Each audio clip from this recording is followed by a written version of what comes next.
What's up for May? 2 huge solar system highlights. Mercury transits the Sun, and Mars is closer to Earth than it has been in 11 years. Hello and welcome. I'm Jane Houston Jones from NASA's Jet Propulsion Laboratory in Pasadena, California.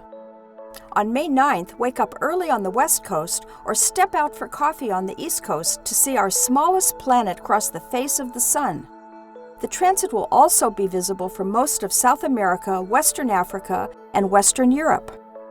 A transit occurs when one astronomical body appears to move across the face of another, as seen from Earth or from a spacecraft. But be safe.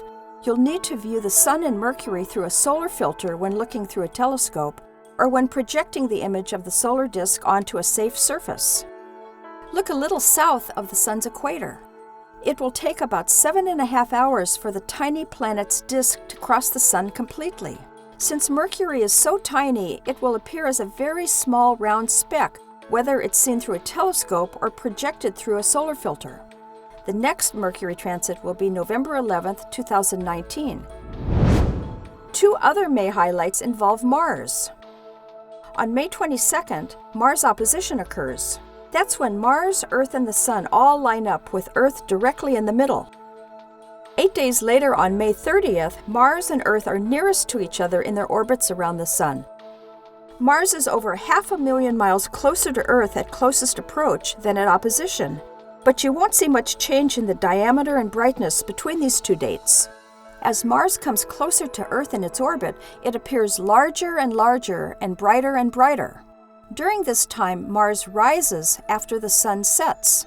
The best time to see Mars at its brightest is when it's highest in the sky, around midnight in May and a little earlier in June. Through a telescope, you can make out some of the dark features on the planet, some of the lighter features, and sometimes polar ice and dust storm obscured areas showing very little detail. After close approach, Earth sweeps past Mars quickly, so the planet appears large and bright for only a couple weeks. But don't worry if you missed 2016's close approach. 2018's will be even better, as Mars's close approach will be, well, even closer. You can find out about NASA's Journey to Mars missions at mars.nasa.gov, and you can learn about all of NASA's missions at www.nasa.gov. That's all for this month. I'm Jane Houston Jones.